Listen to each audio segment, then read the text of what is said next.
இன்றைக்கி சரோஜம்மா வந்து எல்லாரையும் விட்டு இன்றைக்கி போயிட்டாங்க.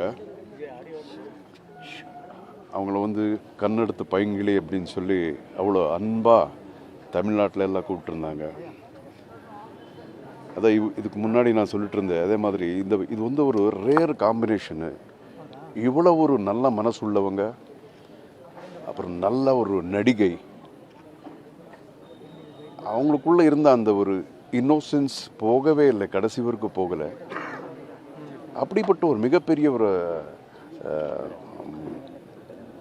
மனிதர் அப்படின்னு தான் சொல்லலாம். ஒரு நடிகைன்னு சொல்கிறத விட she was a fantastic human being.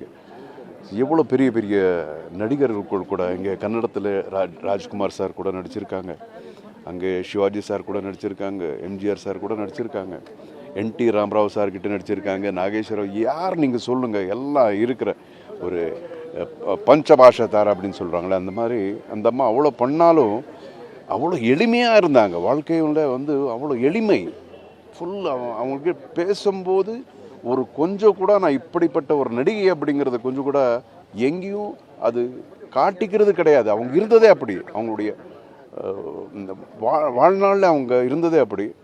அதனால தான் நாங்கள் அடித்து பிடிச்சி ஓடி வர்றோம். எங்கே இருந்தாலும் ஐயோ அந்த அம்மாவை கடைசியை அந்த மூஞ்சியாவது ஒரே ஒரு தடவை நம்ம பார்த்துடலாமான்னு அடித்து பிடிச்சி எல்லாரும் ஓடி வர்றதுக்கு காரணமே அதுதான். ஏன்னா அப்படிப்பட்ட ஒரு ஆள், நம்ம வர்றது பெரிய விஷயம் கிடையாது, ஆனால் அவங்க அப்படிப்பட்ட ஒரு ஆள் அப்படிங்கிறத நான் இங்கே சொல்லிக்க விரும்புகிறேன். ஸோ அது ஒரு வேற ஒரு சகாப்தம்.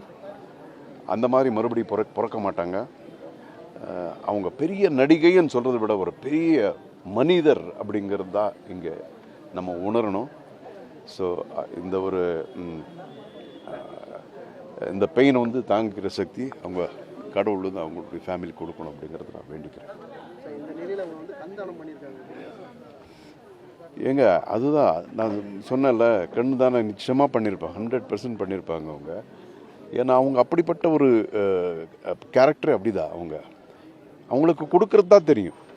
இப்படி தான் அந்த அம்மா, எப்போது இப்படி தான், கை இப்படி தான் அந்த அம்மாவுக்கு. ஸோ நிச்சயமாக நிறைய விஷயங்கள், நிறைய பேர் நல்லது பண்ணியிருக்காங்க. எனக்கே கூப்பிட்டு சொல்லியிருக்காங்க, பாருப்பா நீ வந்து கஷ்டப்பட்டு இதெல்லாம் பண்ணுற, என்னென்னமோ பண்ணுற, கையில் இருக்கிறத பணத்தெல்லாம் விட்டு இது பண்ணிடாதே, இப்படி பண்ணணும் அப்படி பண்ணணும்னு சொல்லி அட்வைஸு அந்த அளவுக்கு. இப்போ கூட என்கிட்ட பேசுனது அப்படியே வாய்ஸ் ரெக்கார்டிங்கில் இருக்குது. ஸோ இதெல்லாம் கேட்கும்போது ரொம்ப கஷ்டமாக இருக்குது மனசுக்கு. என்ன பண்ணுறது, இது வந்து ஒரு ஜீர்ணிக்க முடியாத ஒரு உண்மையாக இருக்குது.